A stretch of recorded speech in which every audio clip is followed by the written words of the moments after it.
અને બંને બાજુએ લટકતા જે મોટા ઘંટ, એના નાદેયુક્ત એવા 8 હાથીઓ સહિત અને 500 સંતો અને વર્ણિઓ અને પાર્ષદો અને હથિયારબંધ 500 ઘોડેસવારો સહિત એવા શ્રીજી મહારાજના દર્શન આખા ગામના જનોને થયા.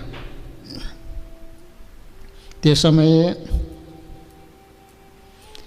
રાયધણજીના કામદાર જે વાણિયા હતા તેઓએ પાર્ષદોને પૂછ્યું, આ શ્રી સ્વામિનારાયણ ભગવાનના આચાર્ય અચાનક ક્યાંથી આવ્યા? ત્યાર પછી વળી કામદારે વિચાર કર્યો છે, આટલા બધા સાધુ તથા વર્ણિઓ તથા પાર્ષદો તથા ઘોડેસવારો, દરેકને માટે સીધા સામાનની સગવડ અમારે કરવી પડશે, અને 8 હાથીઓ છે તો એને પણ હવામણ લોટનો મલિંદો જોઈશે. એને ખબર નથી આ તો દિવ્ય સ્વરૂપે તેડવા માટે આવ્યા. એને તો એમ થયું કે પ્રત્યક્ષ આવ્યા, હવે બધાને ખવડાવશું શું? એમ વિચારીને આખાય ગામમાં વર્ધી આપી અને કહ્યું છે, સૌ ઘંટીયું ચાલુ કરો અને લોટ દળવા માંડો. આવી રીતની કામદારની વર્ધીથી તે સમયે આખાય ગામમાં ઘરોઘર લોકોએ ઘંટીઓ ચાલુ કરી દીધી. શ્રીજી મહારાજ તો રાયધણજીના દરબારમાં પધાર્યા. તે રાયધણજીને અલૌકિક પોતાના દર્શન આપીને અને પંચભૌતિક શરીરને તજાવીને દિવ્ય ભાગવતી શરીર આપીને એ હાથીની અંબાડી ઉપર બેસાડ્યા. ત્યાર પછી વાજતે ગાતે અશ્વારીય સહિત પાછા વળીને ચાલતા થયા. એમને એમ અશ્વારીય સહિત શહેરમાં થઈને ઉત્તર દિશા તરફ ચાલ્યા. ત્યારે પહેલાં કામદારે પાર્ષદોને પૂછ્યું, તમે બધા મેલાણ ક્યાં કરશો? કારણ કે અમારે મોદીખાનું પહોંચાડવું જોઈશે. ત્યારે પાર્ષદોએ કહ્યું, ગામથી બહાર મેલાણ થશે, જો તમારે જોવું હોય ને તો અમારી સાથે ચાલો. તે સાંભળીને કામદાર સૌ સૈન્યની સાથે સાથે ચાલવા લાગ્યો, કારણ કે સર્વે મોદીખાનું એમની દુકાનેથી ઉપાડવાનું હતું. તેથી કામદારને ચિંતા હતી. ત્યાર પછી ગામથી બહાર ગયા. ત્યારે પાર્ષદોએ કહ્યું, હવે તમે જો અહીં મેલાણ થશે. આવી રીતે પાર્ષદો કહેતા હતા. એટલામાં તો 500 બંદૂકોના એક સામટા ભડાકા થયા. એનો શબ્દ 10 દિશામાં વ્યાપી ગયો. તે સમયે મોટું સૈન્ય એ પણ આકાશમાં અદૃશ્ય થઈ ગયું. તે જો આખા ગામના મનુષ્યને અતિશય આશ્ચર્ય થયું. જાણ્યું આ તો શ્રી સ્વામિનારાયણ ભગવાન પોતે જ છે, અને પોતે દિવ્ય સ્વરૂપે રાયધણજી દરબારને તેડવા માટે પધારેલા હતા.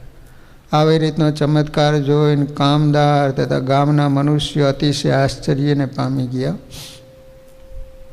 એટલામાં તો દરબારગઢમાં પ્રાણ પોક પડી.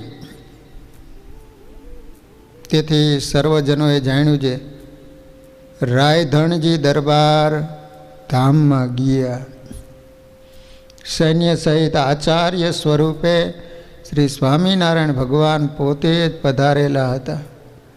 એ ભગવાન રાયધણજી દરબારને પોતાના અક્ષરધામમાં તેડી ગયા. આવી રીતનો મોટો ચમત્કાર શ્રીજી મહારાજ આખા ગામના મનુષ્યને દેખાડ્યો હતો. અને રાયધણજીના હથિયારો જે તલવાર, ઢાલ અને બંદૂકો વગેરે હતા તેઓ શ્રીજી મહારાજે સ્પર્શ કરેલો હોવાથી પ્રસાદીના જાણીને એમના વંશવારોએ ભુજના શ્રી સ્વામિનારાયણના મંદિરમાં શ્રી કૃષ્ણાર્પણ કરેલ છે. એ ત્રણેય પ્રસાદીની વસ્તુ ભુજના મંદિરમાં અક્ષર ભુવનમાં સર્વે સંત હરિભક્તોને દર્શન થાય એટલા માટે પધરાવેલ છે. એમાં જે રાધા કૃષ્ણ ભગવાનની મૂર્તિ છે તેની શ્રીજી મહારાજે પૂજા કરેલી છે.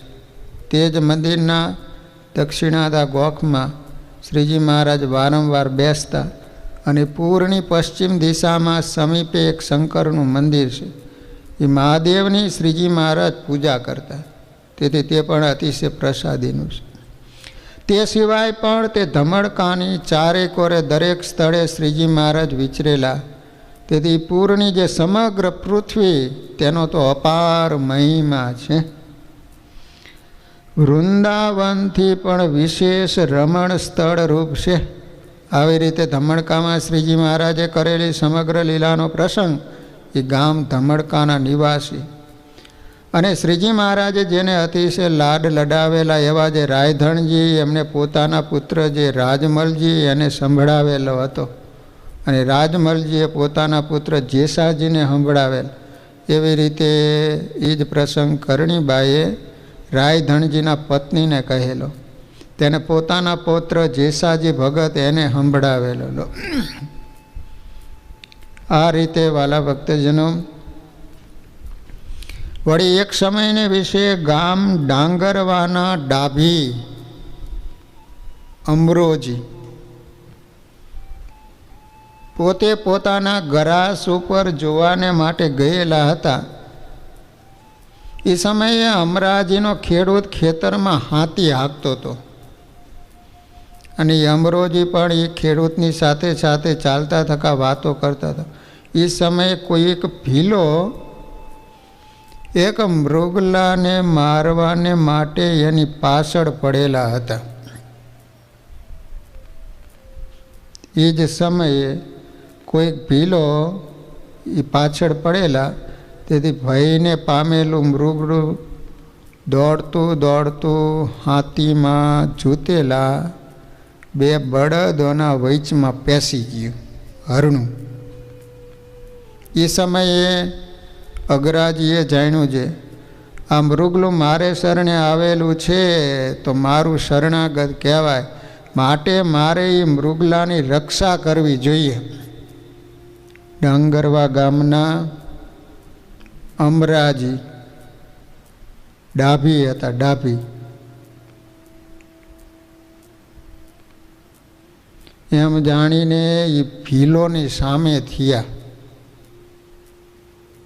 ને એ ભીલોની સાથે અમરાજીની લડાઈ થઈ. એની સાથે લડતા લડતા પોતાની તલવારે કરીને કેટલાક ભીલોને ઘાયલ કર્યા, કેટલાકને મારી નાખ્યા. પરંતુ એક ભીલે અમરાજીના પેટમાં બાણ માર્યું. એ બાણ અમરાજીના પેટમાં પેસી ગયું. એમાં બાણનું લોખંડનું ફરસું પેટમાં રહી ગયું. આગળનો ભાગ હોય ને એનું લાકોટિયું બહાર નીકળી ગયું. પછી અમરાજીએ તે લોઢાનું ફરસું પેટમાંથી બહાર કાઢ્યું નહીં અને ફરસું અમરાજીના પેટમાં 12 વર્ષ સુધી રહેલું. પછી કોઈક સમયે શ્રીજી મહારાજ ગામ ડાંગરવા પધારેલા ને અમરાજીના ઘરે બિરાજમાન હતા. એ સમયે શ્રીજી મહારાજે અંતર્યામીપણે જાણીને અમરાજીના પેટમાંથી પોતાને હાથે ફરસું ખેંચી કાઢ્યું. પછી શ્રીજી મહારાજે કહ્યું, હે અમરાજી, તમોએ મૃગલાની રક્ષા કરેલી હતી, પુણ્ય કરીને આટલા વર્ષ સુધી આ ફરસું તમારા પેટમાં રહ્યું તો પણ તમોને એની કાંઈ પણ પીડા થતી નહોતી. એમ શ્રી હરિએ અમરાજીને વાત કરી અને લોઢાનું ફરસું શ્રીજી મહારાજના હાથથી પ્રસાદીનું થયેલું હોવાથી હજુ એ ગરાસિયાના ઘરે રહેલું છે. ગામ કંથકોટમાં રામાનંદ સ્વામીના વખતનો જૂનો સત્સંગ હતો. કંથકોટ વાગડ દેશના સમગ્ર ગામોમાં જે સત્સંગ છે ને તે પણ ગામ કંથકોટમાંથી જ આવેલો. વળી કંથકોટમાં શ્રીજી મહારાજ પણ ઘણું રહેલા. ત્યાં રહીને અનંત પ્રકારની આશ્ચર્યકારી લીલાઓ કરેલી. એ કંથકોટમાં વિશેષપણે તો હાલે જ્યાં ઠાકોર મંદિર છે એની સામે મોટો ચોક છે. એમાં શ્રીજી મહારાજને રહેવાનું નિવાસ સ્થાન હતું. તે સ્થાનમાં શ્રીજી મહારાજ 500 પરમહંસો સહિત રહેતા. ઠાકોર મંદિરમાં જે રાધા કૃષ્ણ ભગવાનની મૂર્તિ છે એની શ્રીજી મહારાજ હંમેશા પૂજા કરતા હતા. એ જ ઠાકોર મંદિરમાં દક્ષિણાદી દિશે બહારને ભાગે એક મોટો ગોંખ છે. એમાં શ્રીજી મહારાજ હંમેશા બેસતા. ત્યાં જ એક હનુમાનજીની મૂર્તિ છે, એની પણ મહારાજે ઘણી વખત પૂજા કરેલી છે કંથકોટમાં. અને એ ચોકમાં મોટું આંબલીનું વૃક્ષ હતું, એની નીચે મહારાજ સભા કરતા. વળી 500 પરમહંસો સહિત તે શહેરને દરવાજે થઈને બહાર નીકળેલું જે પત્તાસર તળાવ, એને વિશે હંમેશા સ્નાન કરવાને માટે જતા. તે તળાવને વિશે સંતોની સાથે બહુ વાર સુધી અનંત પ્રકારની જળ ક્રીડા કરતા. એ તળાવને કિનારે એક પત્તેશ્વર મહાદેવજીનું મંદિર છે. એમાં રહેલા મહાદેવજીની શ્રીજી મહારાજે ઘણી વખત પૂજા કરેલી છે. મહાદેવના મંદિરના પરથાળ ઉપર સંત હરિભક્તોની સભા કરીને બેસતા.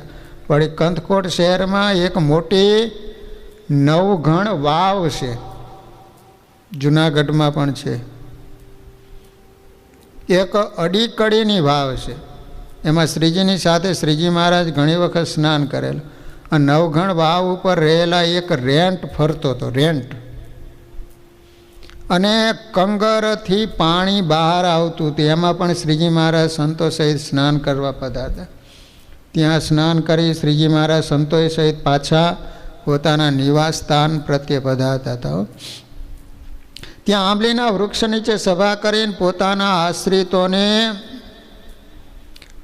જ્ઞાન ઉપદેશ કરતા. ક્યારેક તો શ્રીજી મહારાજ જ્યારે હાંજ પડે ને ત્યારે હરિભક્તોને કહેતા, ભક્તજનો, તમે આ સાધુને ગામની બહાર પર્વતોમાં મોટા અને અતિશય ઊંડા વોકડા હોય, એમાં જુદા જુદા એકબીજાનો શબ્દ પણ સાંભળે નહીં, એવી રીતે બેસાડી આવો. ત્યારે હરિભક્તો વિનંતી કરી, બે હાથ જોડીને કહે કે મહારાજ, તમારા કહેવા પ્રમાણે હું આ સાધુને વોકડામાં બેસાડી તો આવીશું, પણ સવારમાં એ સંતોના આપણને દર્શન નહીં થાય, કારણ કે ઊંડા વોકડામાં તો રીંછ, વાઘ, વરુ, સિંહ, ચિત્તા આદિ હિંસક પ્રાણીઓ ઘણા રહે. પ્રાણીઓ સાધુને રાત્રિમાં ભક્ષણ કરી જશે. ત્યારે મહારાજ કે હિંસક પ્રાણીઓના નાડી પ્રાણ કોના હાથમાં છે, માટે જાઓ સંતોને એ જ વોકડામાં બેસાડીને આવો. ત્યારે હરિભક્તો મહારાજની આજ્ઞા પ્રમાણે સાધુને ઊંડા વોકડામાં બેસાડીને આવતા. સાધુ તો વોકડામાં બેસીને પોતાના હૃદયમાં શ્રીજી મહારાજની મૂર્તિનું ધ્યાન ધરીને તત્કાળ સમાધિને પામી જતા. ભાઈ ત્યાં રહેલા હિંસક પ્રાણીઓ સંતોની આખી રાત્રિ સેવા કરતા. સેવા કેવી રીતે કરતા હતા? તો જ્યારે સિંહ, વાઘ વગેરે પ્રાણીઓ આવે, પ્રથમ તો એ સમાધિમાં બેઠેલા સાધુને ઊંઘીને ત્યાર પછી એને પ્રદક્ષિણા કરી, પછી નમસ્કાર કરી અને ચાલ્યા જતા હતા. લો, મોટા મોટા સર્પ, વીછી આદિ પ્રાણીઓ તો આખી રાત ચારે કોરથી સાધુના શરીર ઉપર ચડે, વળી પાછા ઉતરે. આવી રીતે પ્રાણીઓ સાધુની સેવા આખી રાત કરતા હતા. સવાર થાય ત્યારે સાધુ ધ્યાનમાંથી ઉઠી પત્તાસર તલાવમાં સ્નાન કરી પોતાના નિવાસ સ્થાનમાં આવી શ્રીજી મહારાજને દંડવત પ્રણામ કરી અને સભામાં બેસતા. આવી રીતે મહારાજ કંથકોટમાં સર્વે સાધુને તપ કરાવીને કૈવલ્ય મુક્તની સ્થિતિની પરીક્ષા કરતા. શ્રીજી મહારાજ ભચાઉ તથા આધોઈ આદિ ગામોમાં ફરતા ફરતા અચાનક એકલા કંથકોટ પ્રત્યે પધાર્યા. કચરા ભગતના ઘરે આવી પોતાની દુકાનમાં બેસી શાક બકાલું વેચતા હતા. કચરા ભગતની પાસે જઈને કહ્યું, કચરા ભગત, જય સ્વામિનારાયણ. કચરા ભગત તત્કાળ ઊભા થઈ શ્રીજી મહારાજને દંડવત પ્રણામ કરવા માંડ્યા. બે હાથ જોડી ઊભા રહ્યા. મહારાજ કહે, તમે શું કરો છો?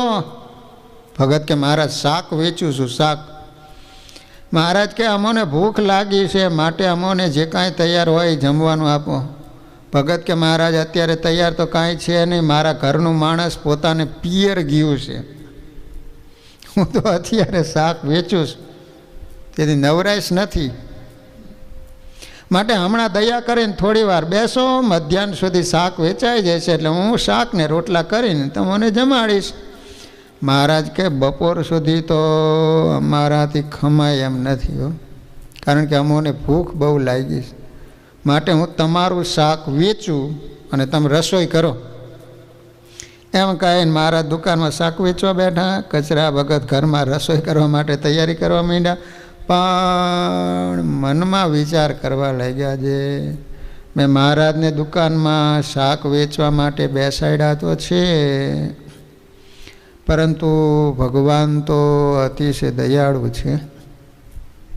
તે કોઈકને થોડા પૈસા લઈને આખો હુંડલો ઠલાવી દેશે, અથવા કોઈને વધારે આપશે તો પૈસા ઓછા આવશે. અને હું ઠેઠ આધોઈથી પીઠ ઉપર ઉપાડીને શાક લાવું છું. આવો વિચાર કરે એવામાં એક બાઈ શાક લેવા માટે આવી. શ્રીજી મહારાજને જોઈને કહેવા લાગી, તમે કોણ છો? કચરો ભગત ક્યાં ગયા છે? મારે શાક લેવું છે. શ્રીજી મહારાજ કહે, એ તો બહાર ગયા છે, એને બદલે હું શાક વેચું છું. તમારે કેટલું શાક જોઈએ છે? બાઈ કહે, મને 2 શેર શાક આપો.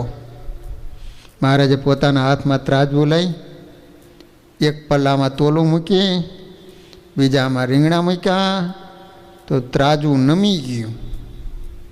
એટલે એમાંથી મોટું રીંગણું કાઢી અને નાનું મૂકીને કહે છે, લ્યો બેન શાક. બાઈ કહે, તમે તો બહુ લોભિયા લાગો છો. કચરો ભગત તો 1-2 રીંગણા વધારે આપે છે, અને તમે તો હોનાની જેમ કહો કહો કેમ આપો છો?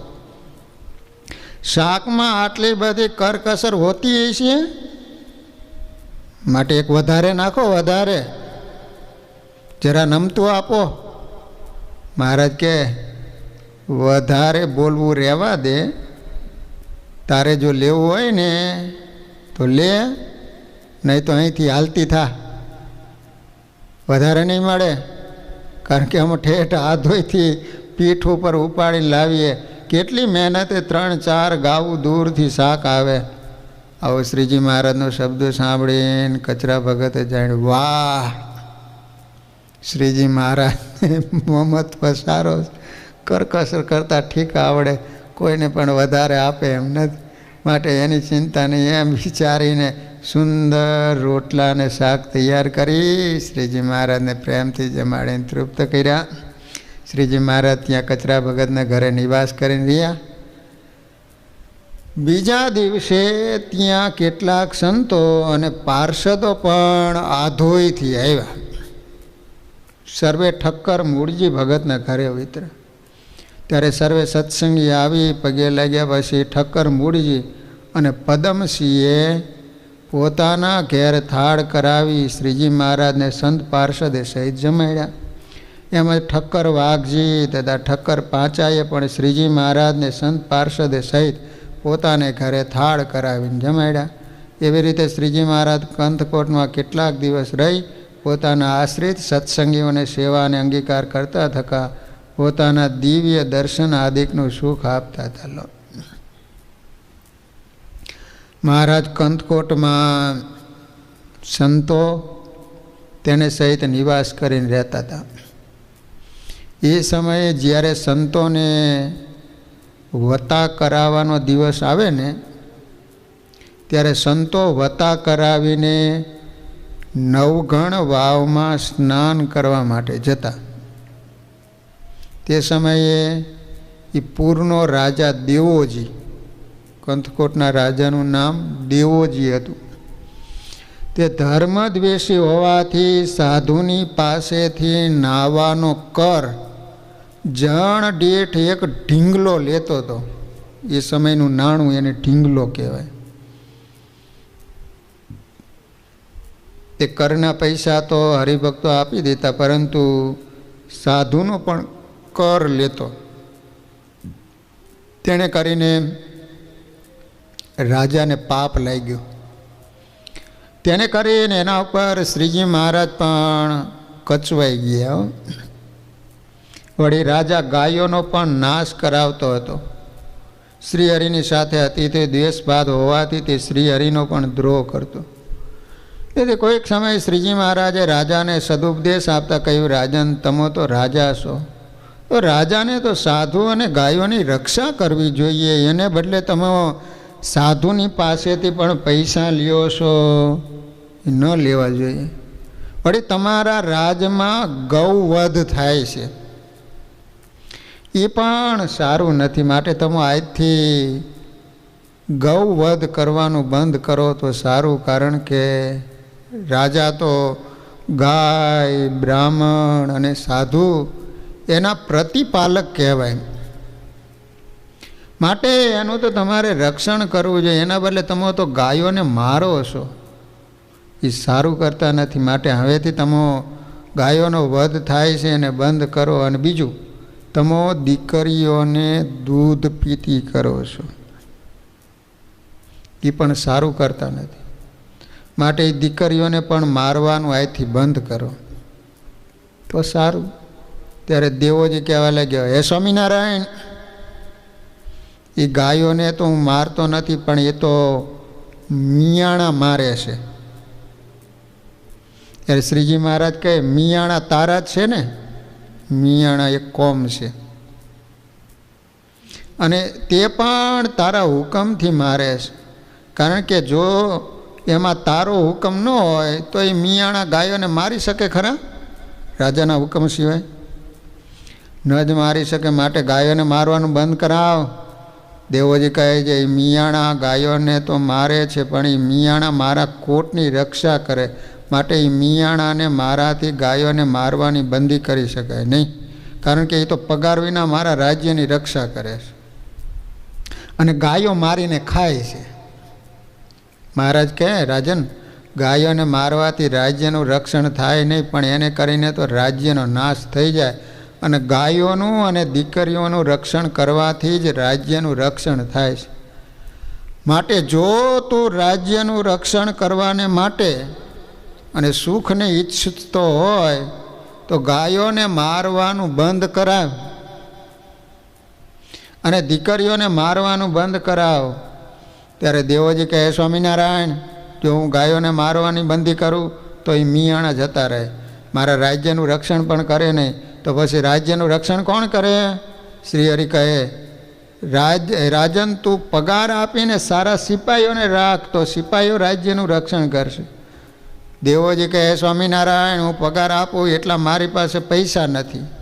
તમને સર્વે ભગવાન કહે, વળી તમે પૃથ્વી ઉપર ધર્મની રક્ષા કરવા માટે પ્રગટ થયા, માટે મને પૈસા આપો, હલો, તો હું પગાર આપીને સારા સિપાહીઓ રાખું અને મારા રાજ્યની રક્ષા કરે.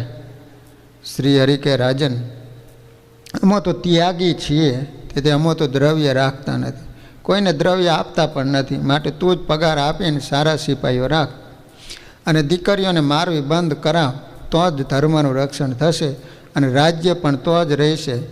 આગળમાં હિરણ્યકશિપુએ ધર્મનો લોપ કર્યો તો એનું રાજ્ય ગયું, પોતે પણ મૃત્યુને પામ્યો. વળી રાવણે પણ ધર્મનો લોપ કર્યો તો એ પણ રાજ્ય સહિત નાશને પામી ગયો. માટે જો તું તારું અને તારા રાજ્યના હિતને ઈચ્છતો તો ગાયો અને દીકરીઓનો વધ બંધ કરાવ. દેવોજી કહે, જો અમે અમારી દીકરીઓને જીવતી રહેવા દઈએ ને, તે તો અમારે કોઈકના હાડા થવું પડે લો. તેથી અમારી આ લોકમાં લાજ જાય. શ્રી હરિએ કહ્યું, ધર્મનું પાલન થવાથી તો લાજ રહે, ધર્મનો લોપ થવાથી લાજ પણ ન રહે અને રાજ્ય પણ ન રહે. ત્યારે દેવોજી કે, સ્વામિનારાયણ, અમો પણ જો તમારા જેવા બાવા થઈને બેસીએ તો ધર્મનું પાલન થાય એવું મારે કરવું નથી. અને જો તમારે ધર્મનું રક્ષણ કરાવવું હોય તો અમોને દ્રવ્ય આપો, કારણ કે દ્રવ્ય વિના તો ધર્મ ન પડાય. શ્રી હરિએ કચવાઈને કહ્યું, રાજન, તું આટલું બધું રાજ્ય કરે છે અને એટલું શું દ્રવ્ય તારી પાસે નથી? પણ તું અતિશય લોભી છો, લોભી. તેથી તને પગાર આપીને સિપાહીઓને રાખવા નથી ને ગૌવધ બંધ કરીને ધર્મનું રક્ષણ કરવું નથી. તેથી તું અત્યારે અમારું વચન માનતો નથી. પણ જો કોઈ રાજા આવશે તો આ તારું રાજ્ય લઈ લેશે, તારું દ્રવ્ય, ઘર બાર બધું લૂંટી લેશે, આ તારા કંથકોટ શહેરને તોડી નાખશે, ત્યારે તારી લાજ ક્યાં રહેશે? દેવોજી કહે, સ્વામિનારાયણ, જાઓ જાઓ, તમારું વચન કોણ માને છે? તમારા જેવા કહેનારા તો ઘણાય અહીંયા આવી ગયા, અમે કેટલાનું માનીએ? શ્રી હરિ કે રાજન અમારા જેવા તો કોઈ આવ્યા નથી ને આવશે પણ નહીં. દેવોજી કે હે સ્વામિનારાયણ, તમારાથી જે થાય ને એ કરી લેજો અને જાઓ, તમને કોણ ઓળખે છે? શ્રી હરિ કહે હવે તું પણ 6 મહિનાની અંદર પરવારી રહી છે, કારણ કે હવે તારું આ રાજ્ય 6 માસમાં ઉડી જશે. આ મોટી રાજ બજાર છે ને, એમાં ગાયોને ચરવાનું ઘાસ ઉગશે, તો પછી મનુષ્ય રહેશે ક્યાંથી? ત્યારે દેવોજી અતિ ક્રોધાવેશે થઈને કહેવા લાગ્યો, હે સ્વામિનારાયણ, તમારે મારા કંથકોટ શહેરમાં ક્યારે રહેવું નહીં અને અહીંથી તમે જતા રહો, તમારે જે થાય ને કરી લેજો. આવી રીતનું દેવાજીનું વચન સાંભળીને શ્રીહરિ તત્કાળ ત્યાંથી ચાલતા થયા, પોતાના નિવાસ સ્થાને આવ્યા. ત્યાં સર્વે કંથકોટના હરિભક્તોને બોલાવીને રાજા સંબંધી બધી વાત કરી. પછી એવા પ્રકારની સર્વને આજ્ઞા કરી, એ ભક્તજનો, તમે સર્વ સુખને ચાહતા હો ને તો તમે આ કંથકોટ શહેરમાં કોઈ પણ રહેશો નહીં અને આ કંથકોટનો ત્યાગ કરીને બીજે જઈને સુખેથી રહો, કારણ કે હવે આ કંથકોટ શહેર ભંગાશે, માટે તમે સર્વે 6 માસ પહેલાં બીજે ચાલ્યા જજો. આવી રીતે શ્રીહરિ જ્યારે આજ્ઞા આપી ને એ સમયમાં સર્વે હરિભક્તો શ્રીજી મહારાજની આજ્ઞા પોતાના મસ્તકે ચડાવી કંથકોટમાંથી નીકળીને બીજા ગામો પ્રત્યે રહેવા માટે તત્કાળ જતા રહ્યા. ત્યાર પછી શ્રીજી મહારાજની આજ્ઞાથી કંથકોટના સર્વે હરિભક્તો હતા ને કંથકોટનો ત્યાગ કરીને બીજા ગામોને વિશે રહેવા માટે ગયા. એમાંથી કોઈક તો ગામ ચોબારી ગયા, ચોબારી ગામ છે. કેટલાક તો મનફરા નામનું ગામ છે. કેટલાક ખારોય પ્રત્યે ગયા, કેટલાક રામવાવ તથા આધોય તથા ચિત્રોડ તથા કીડિયાનગર અને ગાગોદળ વગેરે ગામો પ્રત્યે રહેવાના માટે ગયા. કંથકોટના કચરા ભગતને તો શ્રીજી મહારાજે એવી રીતની આજ્ઞા કરી, કચરા ભગત, તમે અત્યારે તમારા ઘર અને ઘરની સમૃદ્ધિ બધી વેચી નાખો, અત્યારે તમે ગામ આધોઈ ચાલો. એમ કહીને કચરા ભગતના જે ઘર તથા દુકાન બીજું જે કાંઈ હતું બધું શ્રીજી મહારાજ પોતે વેચાવી નાખ્યું. એના પૈસા લઈ બીજી પણ કેટલી ઘરને યોગ્ય સામગ્રી સાથે લેવા જેવી હતી સર્વને સાથે લેવડાવી શહેર બહાર નિસરીને ગામ આધોઈ પ્રત્યે જવાને માટે ચાલતા થયા. એ જ સમયે રાજા દેવાજીને ખબર પડી કે સ્વામિનારાયણે પોતાના આશ્રિત સર્વે સત્સંગીઓને આ કંથકોટનો ત્યાગ કરાવીને બીજા ગામો પ્રત્યે જવાને માટે આજ્ઞા આપેલી છે અને કચરા ભગતને તો પોતાની સાથે ગામ આધોઈ પ્રત્યે લઈ જાય માટે કચરા ભગતની જે કાંઈ ધન સમૃદ્ધિ હોય એ સર્વે લૂંટી લેવી, આવી રીતનો વિચાર કરી પોતાના મિયાણા પ્રત્યે કહેવા લાગ્યો, હે રાજદૂતો, તમે અત્યારે જ જાઓ અને સ્વામિનારાયણ પોતાનો આશ્રિત જે કચરો ભગત એને પોતાની સાથે ગામ આધોઈ પ્રત્યે લઈ જાય છે, માટે કચરા ભગતની પાસે જે કાંઈ પણ માલ સમૃદ્ધિ હોય સર્વે લૂંટી લ્યો. કોઈ પણ ભાઈની પાસે ઘરેણા આદિ જે કાંઈ પણ વસ્તુ હોય ને એ સર્વે લૂંટી લેજો, એની પાસે કાંઈ પણ વસ્તુ રહેવા દઈશો નહીં અને તત્કાળ જાઓ. આવી રીતે જ્યારે દેવાજીએ કહ્યું ને ત્યારે મિયાણાઓ તો તત્કાળ ઉતાવળા ગયા અને માર્ગમાં રહેલા એક મોટા વોકડામાં જઈ છાનામાના સંતાઈને બેઠા. પછી જ્યારે શ્રીજી મહારાજ ને કચરો ભગત એના ઘરના ધનભાઈ આદિક સર્વે એ વોકડાને સમીપે આવ્યા. એ સમયે સર્વે મિયાણા વોકડામાંથી બહાર નીકળીને માર્ગમાં જતા શ્રી હરિની સાથે કચરા ભગત આદિક તેને સમીપે આવ્યા અને સામું જુએ ને તેટલામાં તો શ્રીજી મહારાજે એને અલૌકિક રૂપે પોતાના દર્શન દીધા. હો, કેવી રીતે? તો શ્રીજી મહારાજ જાણે પૃથ્વીથી અધર આકાશમાં ચાલ્યા જતા હોય ને શું એમ દેખાણા. મિયાણાને. અને વળી એના ઈષ્ટદેવ રૂપે એને દેખાણા. ત્યારે મિયાણાને એમ થયું આ સ્વામિનારાયણ તો આપણા ઈષ્ટદેવ સાક્ષાત અલ્લાહ પોતે છે, અને આપણે તો રાજા દેવાજીની આજ્ઞાથી આપણા ઈષ્ટદેવ જે અલ્લાહ એને લૂંટવા માટે આવેલા છે. માટે આપણે તો અલ્લાહના મોટા ગુનેગાર થયા, એ મોટી ભૂલ કરી એમ જાણીને પછી શ્રીહરિને સમીપે જઈને એના ચરણમાં પીડ્યા. અતિશય ખેદથી યુક્ત થયેલા થકા બંને હાથ જોડીને પ્રાર્થના કરીને કહેવા લાગ્યા, સ્વામિનારાયણ આપ તો અમારા સાક્ષાત ખુદા છો, ખુદા, અને અમે તો આપના મોટા ગુનેગાર થયા છીએ. માટે પ્રભુ આપ અમારા ગુના અપરાધ માફ કરો.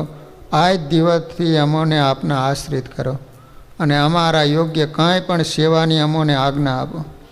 શ્રીજી મહારાજે કહ્યું, જો તમારે અમારી સેવા કરવાની ઈચ્છા હોય ને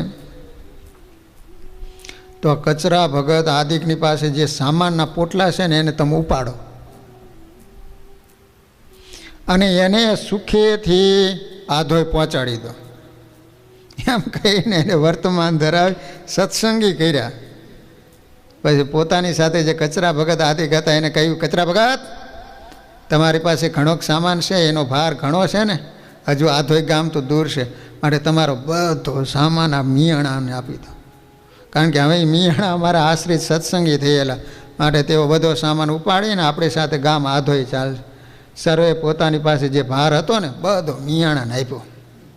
ત્યારે મિયાણા તો બધો સામાન ઉપાડી સુખેથી ગામ આધોઈ સુધી મૂકવા માટે આવ્યા. હો એને કરી શ્રી હરિ મિયાણા ઉપર અતિશય રાજી થયા ને એને આજ્ઞા કરી, હવે તમો તમારા ગામ કંદકોટ પ્રત્યે જાઓ.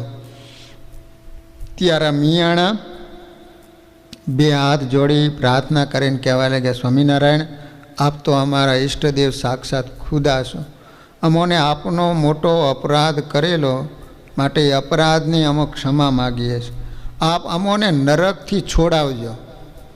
વળી આપ જો આજ્ઞા કરતા હો તો કંથકોટના રાજા દેવાજીએ તમોને લૂંટવા માટે અમોને મૂકેલા છે ને, તેથી ત્યાં જઈને અમે એને મારી નાખીશું. ત્યારે મહારાજે કહ્યું, ના ના ના ના ના ના, તમે એને મારશો નહીં. એ તો પોતે પોતાના પાપે કરીને જ મરવાનો થયો છે. ત્યાર પછી મિયાણા તો શ્રીજી મહારાજને આજ્ઞા કરી શ્રીને દંડવત પ્રણામ કરીને ચાલતા થયા.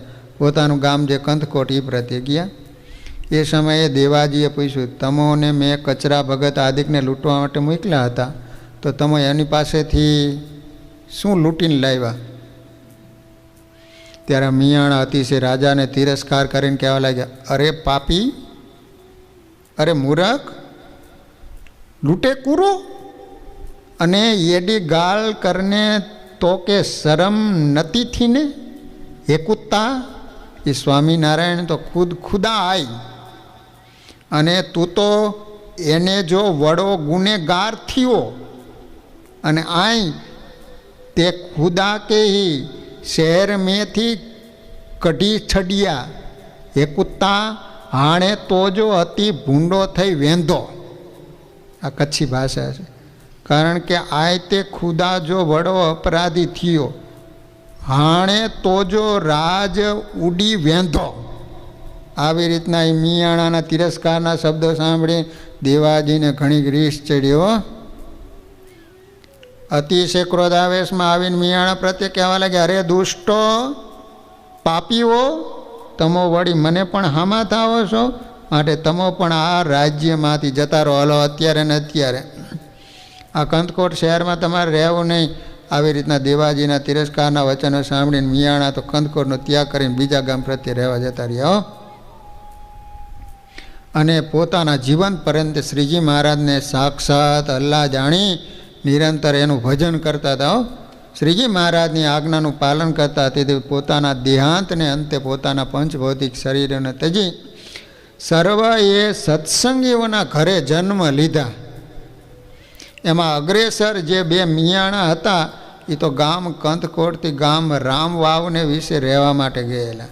જે પદમજી શેઠ એને ઘરે જન્મ ધારણ કર્યા, એના દીકરા થયા હતા લો, અને નાની અવસ્થામાં સાધુ થયા હતા.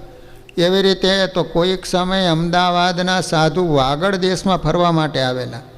તેઓ પદમસિંહ શેઠના બંને દીકરાઓને અમદાવાદ તેડી ગયા. ત્યાં આચાર્ય શ્રી અયોધ્યા પ્રસાદજી મહારાજને હાથે દીક્ષા અપાવીને સાધુ કર્યા.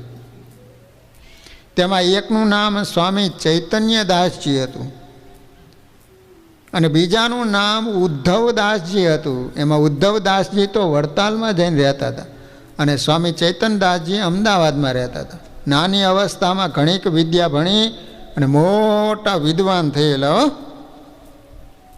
સર્વે દેશોને વિશે ઘણા વિદ્વાનોની સભામાં પોતાની જીત કરીને સ્વામિનારાયણ ભગવાનનો દિગ્વિજય કરતા હતા. વળી સંગીત વિદ્યામાં પણ અગ્રગણ્ય હતા. આવી રીતે ચૈતન્યદાસજીને અંતે શ્રીજી મહારાજે પોતાના દર્શન દેવામાં જરા વિલંબ કર્યો ત્યારે એને પોતાના શિષ્યોને કહ્યું, મારો સરોદો લાવો, સરોદો. ત્યારે એના શિષ્યોએ સરોદો લાવીને આપ્યો અને પછી સરોદાની સાથે કીર્તન બોલવા લાગ્યા. રે સાંભળિયા તુજ ક્યું નહીં સંભારતે. એ કીર્તનનું એક પદ જ્યાં બોલ્યા તત્કાળ શ્રીજી મહારાજે પોતાના દર્શન આપ્યા. કહ્યું, ચૈતન્યદાસજી હવે તમે અક્ષરધામમાં આવવા માટે તૈયાર થાઓ. તત્કાળ સ્વામીએ પોતાનો દેહ છોડી દીધો. શ્રીજી મહારાજની સાથે અક્ષરધામમાં ગયા. એ ચૈતન્યદાસજી હાલે અમદાવાદમાં જે મારવાડી સાધુ ભક્તિનંદનદાસજી છે એના ગુરુ થતા હતા અને એ અતિ સમર્થ હતા. જેને સંભાળવાથી કોઈ પાપી જીવ હોય એના પણ પાપ બળી જાય અને એને ભગવાનના ધામની પ્રાપ્તિ થાય એમાં લેશ માત્ર સંશય નથી. હવે મહારાજે આ રીતે હરિભક્તોને બીજા ગામ રહેવા માટેની આજ્ઞા કરી એટલે જતા રહ્યા. કચરા ભગત કંથકોટ છોડીને આધોઈ ગયા. આ મિયાણા હતા પણ બીજા ગામમાં રહેવા જતા રહ્યા. 5 મહિના વીત્યા. શ્રીજી મહારાજનું વચન લોપવાથી ભુજનગરથી ફતેહ મહમદ પોતાના મોટા સૈન્યની સાથે 25 તોપો લઈને આવ્યો. 25 તોપો. કંથકોટ શહેરની સામે એક બીજો પર્વત છે એના ઉપર તોપો ગોઠવી તેને કરીને મોટા મોટા લોખંડના ગોળોનો વરસાદ કરી અને કંથકોટના ગઢને એના કોઠા તેણે સહિત તોડી ભાંગી છીન ભીન કરી નાખ્યો અને શહેરને અતિશય ઉજ્જવળ કરી નાખ્યું. કંથકોટનો રાજા દેવોજી પણ શ્રીજી મહારાજના અપરાધના ફળને પામ્યો અતિશય દુઃખી થઈ ગયો.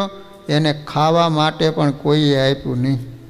પછી રાજા અતિશય ભૂખે મરતો થકો ઉઘાડે પગે ચાલી 3જે દિવસે ગામ આધોઈ પ્રત્યે ગયો. ત્યાં શ્રી હરિ ઈચ્છાએ કચરા ભગતને ઘરે જઈને અતિશય રડવા લાગ્યો. કહેવા લાગ્યો, કચરા ભગત, આજે 3 દિવસ થયા મને ખાવા માટે કાંઈ મળ્યું નથી. હું અતિશય ભૂખે મરું છું. માટે તમે દયા કરીને મને કંઈક ખાવાનું આપો તો સારું. કચરા ભગત કહેવા લાગ્યા, રાજન, તમે ભૂખે શા માટે મરો છો? કંથકોટમાં અમારા સાધુ જ્યારે વતા કરાવીને નવગણ વાવે સ્નાન કરવા માટે આવતા ને ત્યારે એક સાધુ દીઠ એક ઢીંગલો કર લેતો હતો. એ બધા પૈસા ક્યાં ગયા? માટે એનું અનાજ લઈને તું ખાને. ત્યારે દેવોજી કહેવા લાગ્યા, હે કચરા ભગત, એ જ સાધુના પૈસાનું મને પાપ લાગ્યું. વળી સ્વામિનારાયણ ભગવાનનો હિતકારક એવો જે સદઉપદેશ એને પણ મેં માન્યો નહીં. તેણે કરીને સ્વામિનારાયણ ભગવાનનો મારા ઉપર અતિશય કોપ થયો.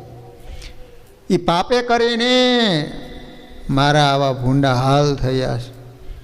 આવા મારા ખરાબ દિવસો આવ્યા છે. એમ કહેતો થકો અતિશય રડવા લાગ્યો, રોવા માંડ્યો. ત્યારે કચરા ભગતને હૃદયમાં અતિશય દયા આવી.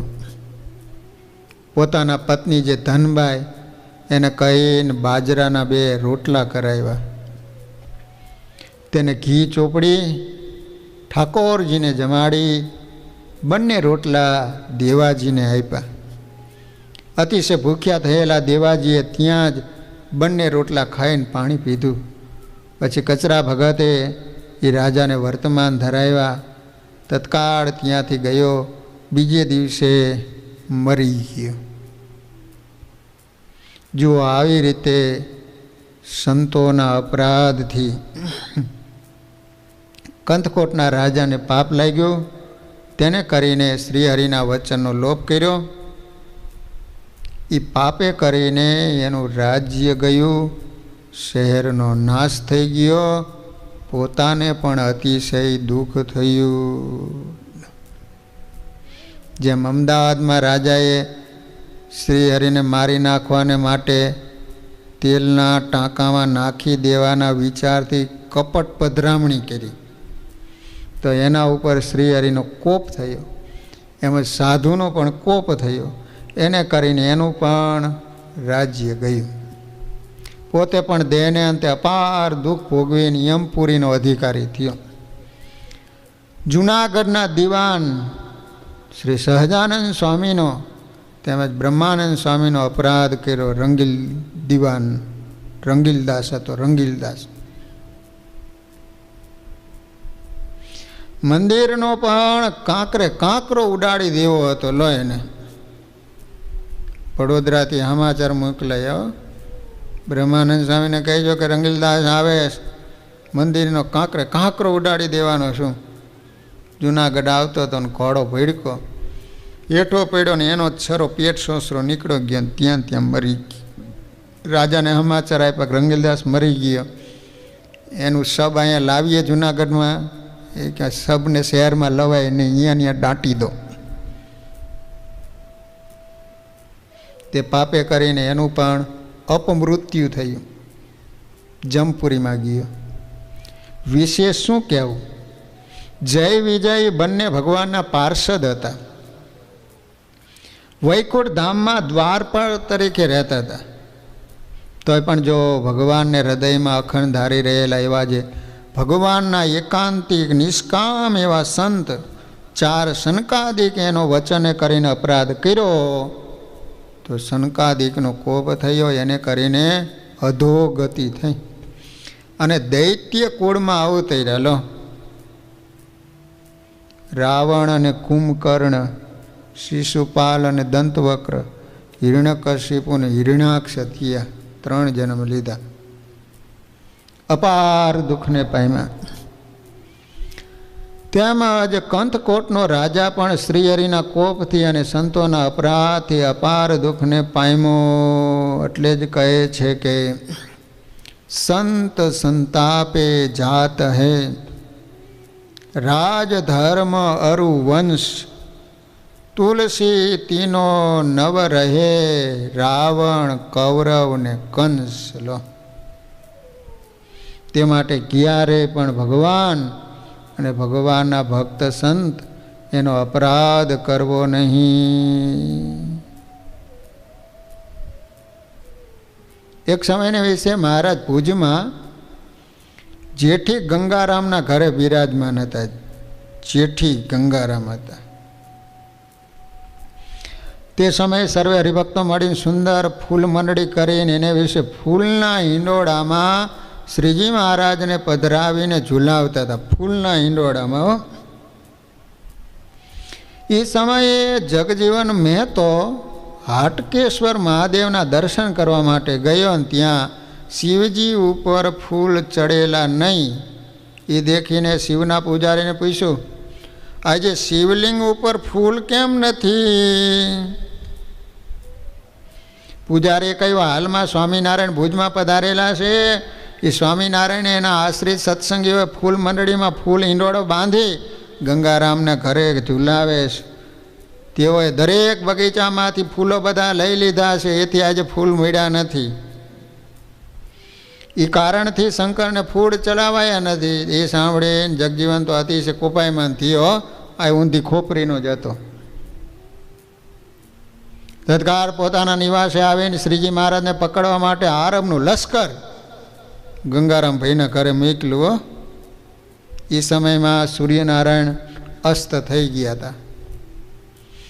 આરબનું લશ્કર ગંગારામ ભાઈના ઘરે આવ્યું અને એ સમયે જેઠી ગંગારામભાઈ તથા માનકુવાર ગરાસ યાદાભાઈ બંને જણા મોટી તલવાર લઈને દરવાજામાં ઊભા રહ્યા.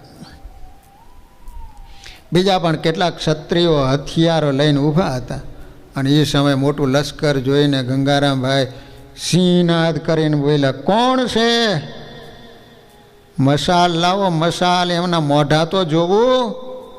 અને જો ડેલીની માહિરી કોર પગ દઈશો તો તલ તલ જેવડા કટકા કરી નાખીશું. કેની માએ સવા શેર હૂંઠ ખાધીશ, મલની ભાષા વાપરી.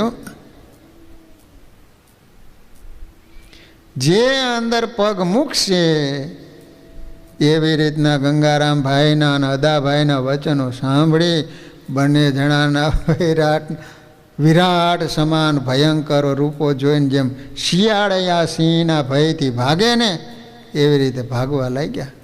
અને એ સમયે ગંગારામભાઈએ જેઠી વાલજીને જમાદાર ફતેહ મહમદ પાસે મોકલ્યા.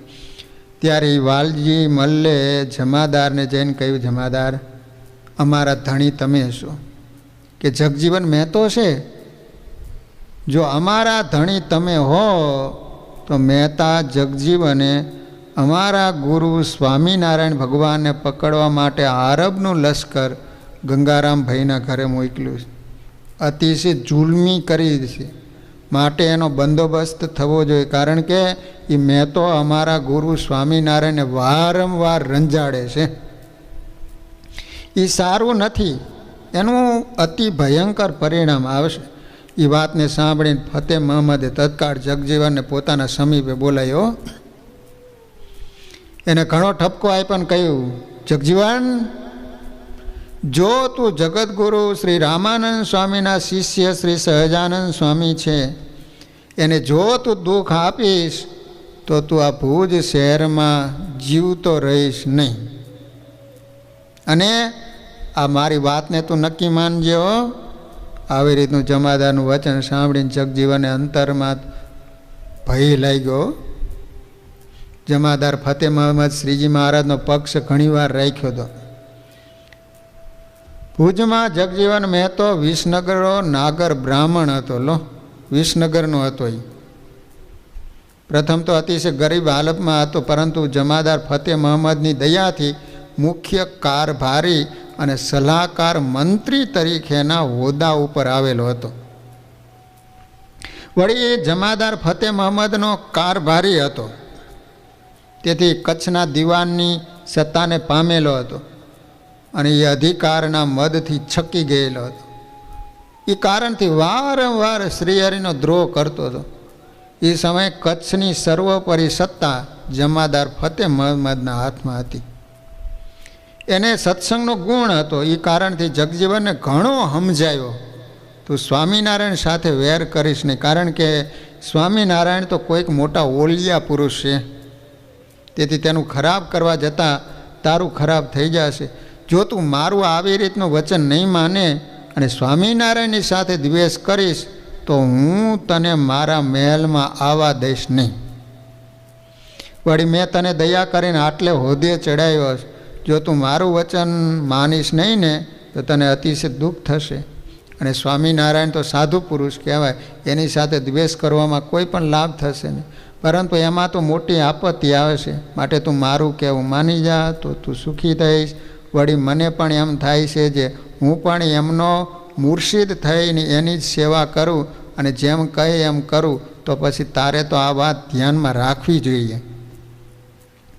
વળી સ્વામિનારાયણનો દ્રોહ કરવાથી તારું ખરાબ થાય તો મારું પણ ખરાબ થયું કહેવાય. માટે એ વાતને તું મૂકી દે. અને સ્વામિનારાયણ તો કોઈ મોટા સંત પુરુષ છે, માટે એની સાથે દ્વેષ કરીશ નહીં. આવી રીતે ફતેહ મહમદ જગજીવને ઘણી ભલામણ કરી હતી. ત્યાર પછી એક દિવસ સ્વામિનારાયણ ભગવાન ભુજ શહેરનો પશ્ચિમ દિશાનો જે પાટલાવાડીવાળો દરવાજો છે ત્યાંથી પોતાના કેટલાક હરિભક્તોની સાથે સ્નાન કરવા માટે જતા હતા.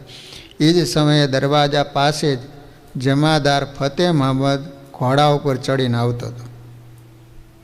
ત્યાં હામો મળ્યો. જમાદારે આથી પહેલાં કોઈ દિવસ શ્રીજી મહારાજને દેખેલા નહોતા લોહીને, પરંતુ એ સ્વામિનારાયણ તો કોઈ મોટા પુરુષ છે, વળી ભગવાન છે, ઓલિયા પુરુષ છે, આવી રીતે એને સાંભળેલું હતું. હવે જ્યારે જમાદારને શ્રીજી મહારાજના સમીપે આવતા 10-15 કદમનું છેટું હતું ત્યારે એક તુર્ક સિપાહીએ એ જમાદારને કહ્યું, હે અન્નદાતા, હિન્દુ લોકો જે કે ખુદા ચેતા સે માંડુ હી અચેતા નિયારો, આવી રીતે એ સિપાહીએ કહ્યું. અને શ્રીજી મહારાજની મૂર્તિ અતિશય સુંદર હતી. એનું લલાટ તો ઉપડતું અને અતિશય તેજસ્વી હતું. નેત્ર તો અણિયાળા અને અતિશય નિર્મળ હતા. ચરણમાં શબ્દને કરતી ચાખડી પહેરેલી હતી.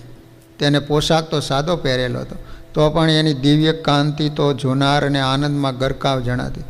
હવે જ્યારે પહેલાં સિપાહીએ કહ્યું ને, તરત જ તે જમાદારે શ્રી હરિની સામે જોયું અને તત્કાળ એ જમાદાર તો ઘોડા ઉપરથી ઉતરી શ્રી હરિની સમીપે આવી શ્રી હરિને સલામ કરીને ઊભો રહ્યો. એ જ ક્ષણમાં ધ્યાનપૂર્વક શ્રી હરિની મૂર્તિને નિરખી લીધી. દ્રષ્ટિનો દોર બંનેનો સંધાયો. દ્રષ્ટિ એકતાને પામી જમાદારનું અંતઃકરણ હરાઈ ગયું, અતિશય પરવશ થઈ ગયો. અતિશય વિનય ભાવથી શ્રી હરિને કહેવા લાગ્યો, સાઈ તુમ ખુદા કે બંદે. આહા, કેવો મધુર અને નિર્મળ એવો મહત્વનો પ્રશ્ન. ધન્ય છે રાજકીય પુરુષને, ધન્ય છે એની નિર્મળ બુદ્ધિને. જમાદારના સત્ય શબ્દ સાંભળી શ્રી હરિ ઉપરના પ્રશ્નનો જવાબ આપ્યો, જાકે જીસકી જકીન. આ વાક્યનો ઉચ્ચાર કરતા શ્રી હરિએ જકીન શબ્દ ઉપર ભાર મૂકીને ઉચ્ચારણ કર્યો. તેથી જમાદારના મનને ભારે અસર થઈ અને એ દિવસથી સ્વામિનારાયણ ભગવાનને વિશે પૂર્ણ શ્રદ્ધા બંધાઈ ગઈ. જાણે કાંઈ નવું જ સમજવામાં આવ્યું હોય ને શું. ફરીથી પ્રથમ કરતાં પણ વધારે નમ્ર ભાવે 2 હાથ જોડી પ્રણામ કરી પોતે પ્રથમ સ્વામિનારાયણની ગતિને રોકવા માટે જરા રાજકીય અમલદારની રીતથી ઊભો હતો. હવે ત્યાંથી જરા દૂર ખસી એક બાજુ ઊભો રહ્યો અને તે સમયે શ્રીજી મહારાજ કાંઈ પણ બોલ્યા વિના શાંત મુખ મુદ્રાથી જમાદારને સારા આશીર્વાદ આપીને ત્યાંથી ચાલતા થયા. લો, વિચાર કરજો, ઓલો બ્રાહ્મણ જગજીવન છે છતાંય સ્વામિનારાયણ ભગવાનને ઓળખી ન શક્યો.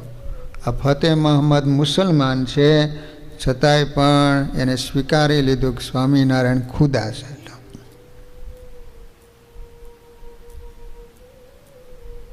આહા, સી જીવનની ઉત્તમ કક્ષા.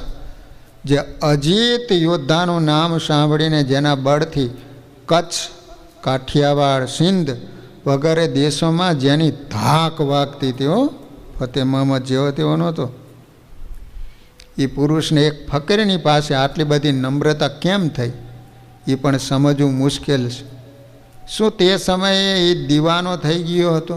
પણ ના, તમે કોઈ પણ આશ્ચર્ય પામશો નહીં. કારણ કે જો તમે પણ નિસ્વાર્થ પ્રેમનું કાંઈ પણ મહાત્મ્ય જાણતા હશો તો તમને આથી કાંઈ પણ નવાઈ લાગશે નહીં. કારણ કે ફતેહ મહમ્મદનું નસીબ ઉત્તમ હતું. એના ઉપર ઈશ્વરની પૂર્ણ કૃપા હતી. કોઈની પરીક્ષા કરવામાં એની બુદ્ધિ અતિશય તીવ્ર અને તેજસ્વી હતી.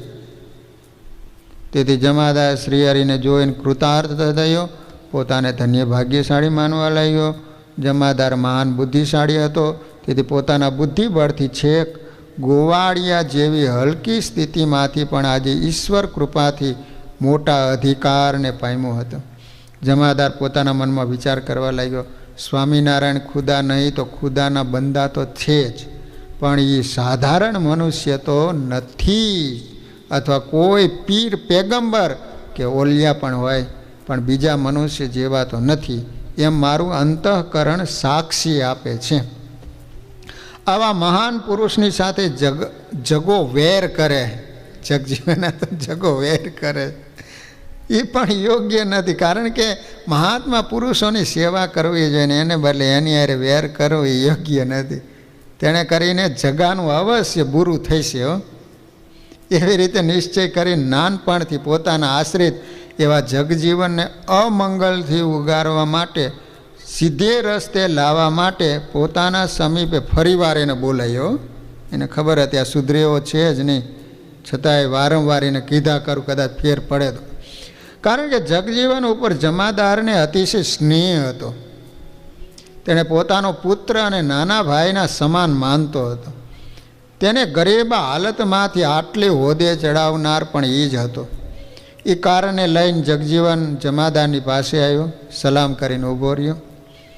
જમાદારે આર્ત સ્વરે કહ્યું, હે જગજીવન, તે જે પુરુષની સાથે વૈર આદર્યું છે ને, એ પુરુષને મેં પણ આજે જોયા છે.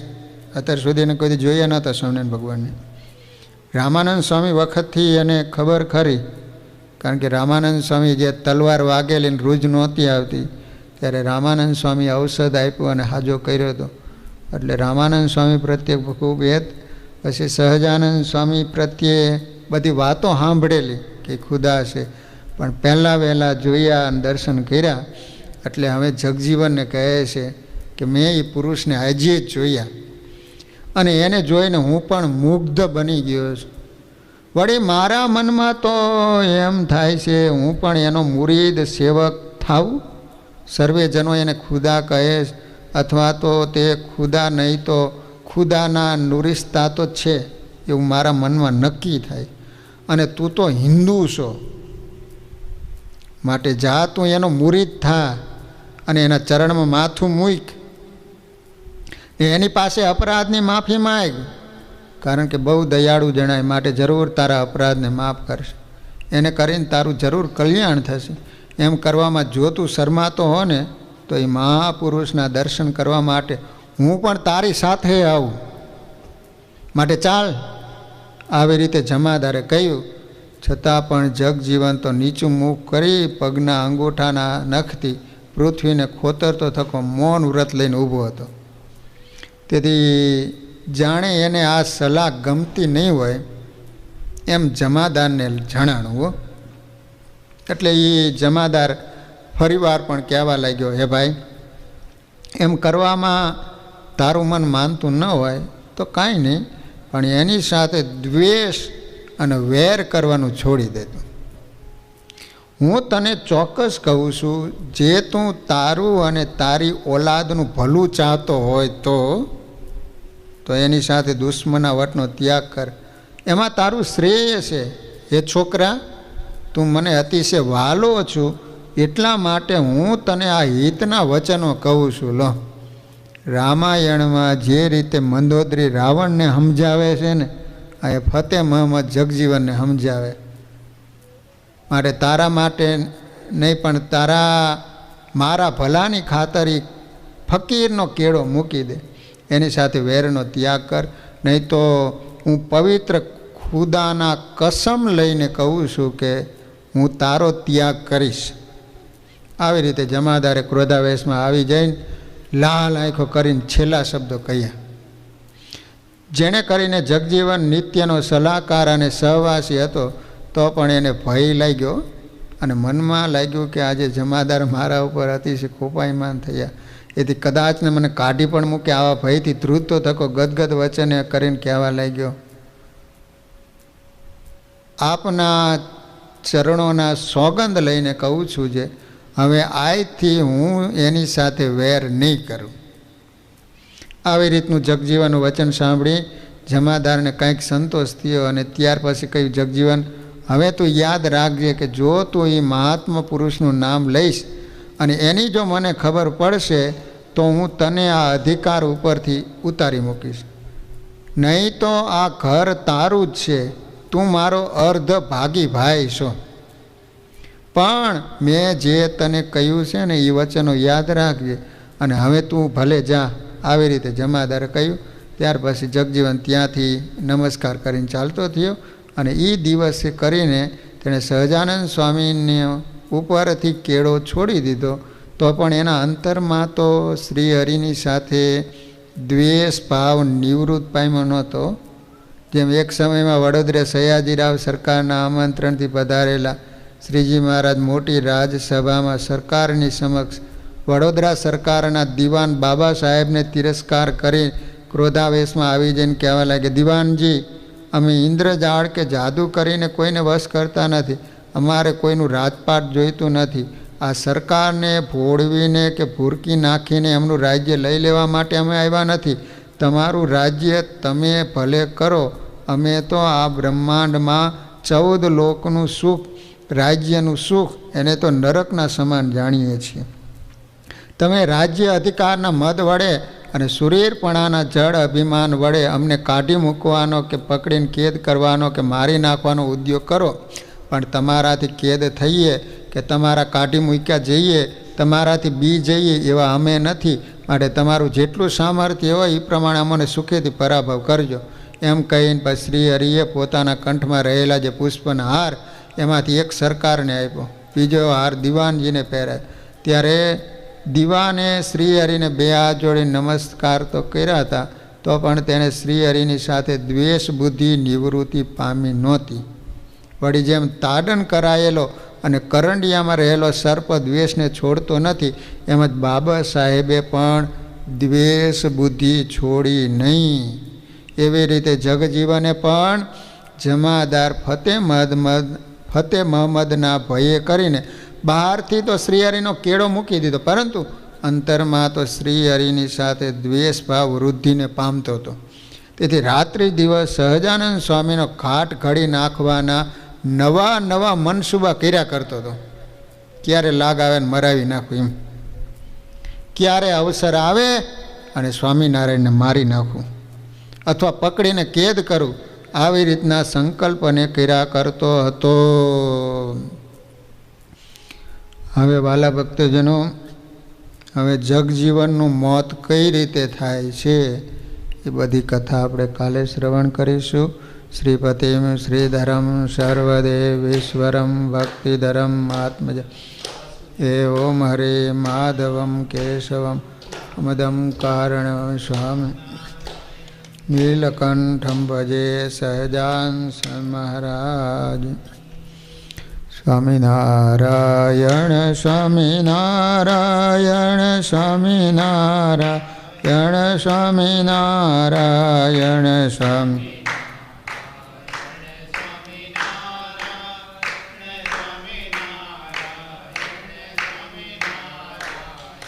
સ્વામિનારાયણ સ્વામિનારાયણ સ્વામિનારાયણ સ્વામિનારાયણ સ્વામી